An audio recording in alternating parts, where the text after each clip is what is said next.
जय जय श्री राधे श्याम।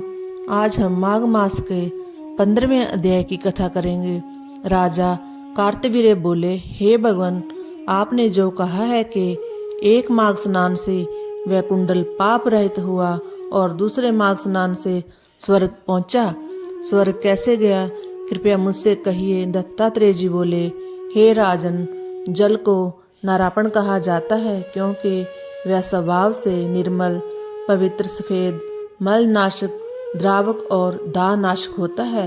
वह समस्त प्राणियों को तारने वाला, पुष्ट करने वाला और जीवन देने वाला है।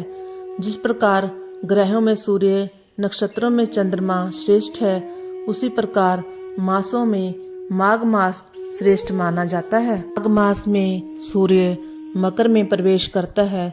उस समय मोक्षपद जल में स्नान करने पर पापी तक स्वर्ग को पा जाते हैं।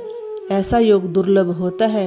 यदि पूरे माघ मास स्नान करना संभव ना हो तो केवल 3 दिन स्नान करना श्रेष्ठकर है। जो प्राणी असमर्थ हो वह दरिद्रता को नष्ट करने के लिए शक्ति के अनुसार दान अवश्य करें। प्राणी की आयु में वृद्धि होती है। मकर राशि में सूर्य के आने से चंद्रमा की कलाओं की भांति पुण्य बढ़ता है। प्राणी को चाहिए कि वह मनोवांछित फल की कामना के लिए माघ स्नान को अवश्य करें। जो विधि पूर्वक स्नान करते हैं उनके नियम तुम्हें बताता हूँ। व्रती खाद्य पदार्थ को त्याग देते हैं। वे पृथ्वी पर शयन, यज्ञ और तीनों समय विष्णु भगवान का पूजन करते हैं। अखंड दीपक जलाते हैं, अन्न दान करते हैं। वेद ज्ञानी ब्राह्मण को स्वर्ण वस्त्र दान करते हैं।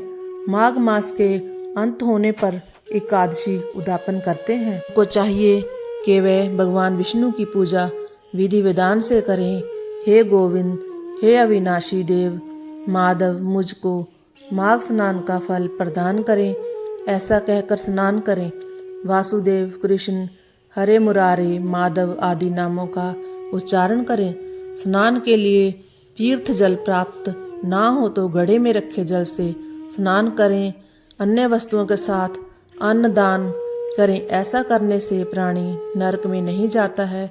जो जल को गर्म करके स्नान करते हैं उन्हें 6 वर्ष स्नान का, कुएं पर स्नान करने से 12 वर्षों के स्नान का, तालाब स्नान से उसका दूना, नदी स्नान से उसका 4 गुना, महानदी स्नान करने पर 100 गुना, संगम स्नान करने पर 400 गुना फल प्राप्त होता है। जो माघ स्नान प्रतिदिन करता है वह 1000 मुद्रा व 1000 गायों के दान का पुण्य प्राप्त करता है। इस प्रकार कथा का 15वां अध्याय समाप्त हुआ। जय जय श्री राधे श्याम।